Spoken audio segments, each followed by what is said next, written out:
Celeste is a Metroidvania parkour game where you play as Madeline who set out to climb Celeste Mountain. But the more you learn about Madeline, you realize it's a lot deeper than that. Madeline's journey isn't upwards but also inwards as she tackles self-doubt, anxiety, and internal criticism, something a lot of people struggle with today. But from the start, it becomes clear that the climb is symbolic. The mountain stands in for something far more personal, a mental health struggle that isn't always named, but deeply felt.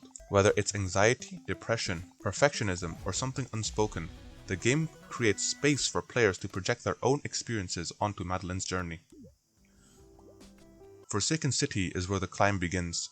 The city is broken, crumbling buildings, cracked rooftops, empty streets. It feels like a place left behind, and that sense of abandonment mirrors Madeline's mental state. You're mostly alone in this chapter, and that loneliness feels heavy. Heaviness which is lifted momentarily after meeting Theo, your second NPC. Later we will see how he is the opposite of Madeline, laid back instead of anxious. While Madeline is driven by something she can't quite name, Theo is content to stop, breathe, and snap a few selfies. Theo is relaxed, open, and maybe even a little naive. He's climbing the mountain to find himself, not out of anxiety or pain, but curiosity and adventure. Madeline, on the other hand, is stiff, hesitant, and clearly carrying something heavier. Importantly, Theo doesn't ridicule Madeline for her anxiety. He listens, he makes space. This brief interaction is meaningful. It's the first warmth we've felt in the game, and it hints at a deeper message. That connection is a lifeline, that even a brief supportive encounter can be transformative. The environment reinforces this. Their conversation takes place in one of the few safe, still rooms in the chapter. No spikes, no time pressure, just two people talking. Theo introduces one of the game's core ideas. You can't do this alone, even if you think you can, even if you want to.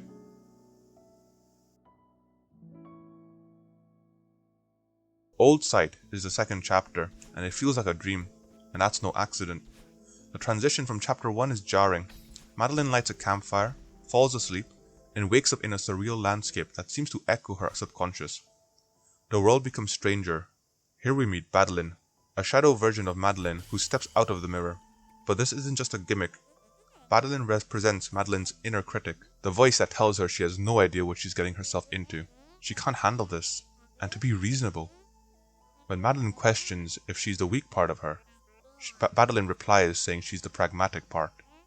The music becomes faster paced, and Madeline starts chasing you. These sequences are intense, fast paced, and claustrophobic. You're not just trying to escape, you're trying not to be consumed. It's a representation of an anxiety spiral where your own thoughts turn against you, and there's no time to rest or reflect. What's powerful is that Madeline's attacks aren't random. They're triggered by moments when Madeline doubts herself and stops. And yet the chapter ends with rejection, not victory, as Madeline receives a call from what seems to be her loved one, who she cut off a while ago. There is confusion about who called who, hinting at the attachment Madeline still has. She then receives comfort. Shh, it's alright. Calm down. I'm sorry, talk to me, until she realizes it's a dream.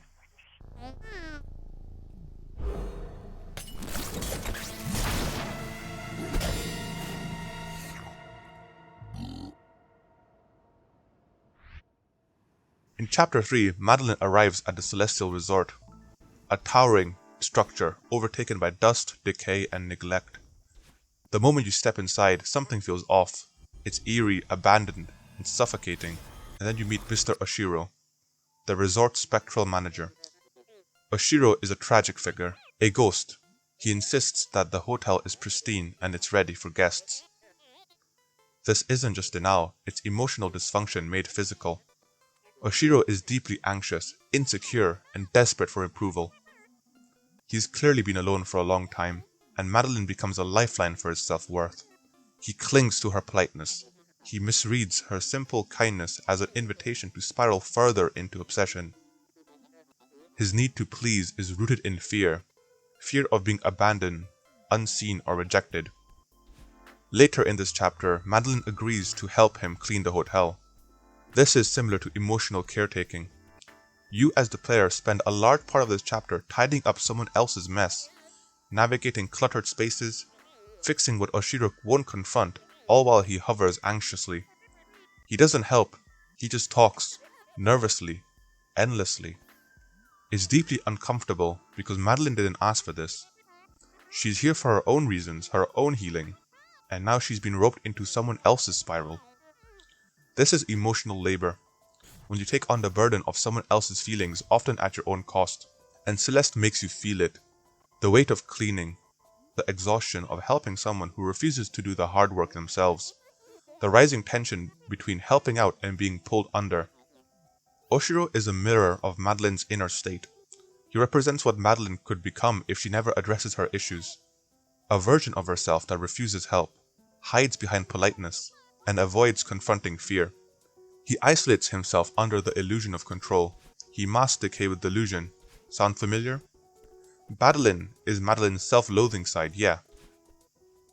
But Oshiro is something different. He's the danger of self-neglect, of bottling everything up until it bursts. Where Madeline lashes out, Oshiro implodes.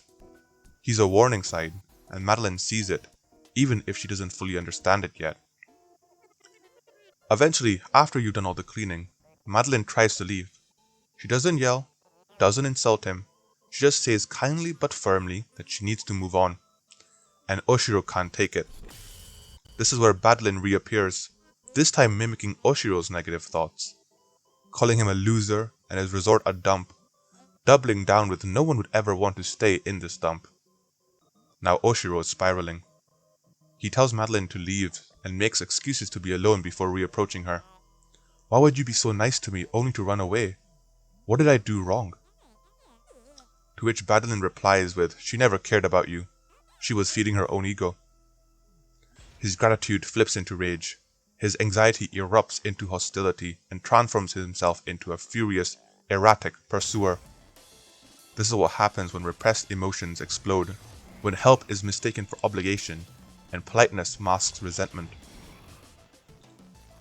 Madeline isn't running from a monster, she's running from emotional overload, from guilt, from the invisible line between compassion and self-preservation. What this chapter teaches you is that you can't save someone who won't meet you halfway.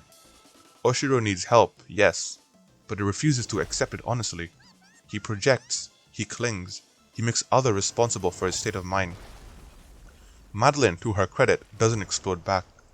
She doesn't shame him, she simply chooses to leave. And that too is compassion, because it's honest.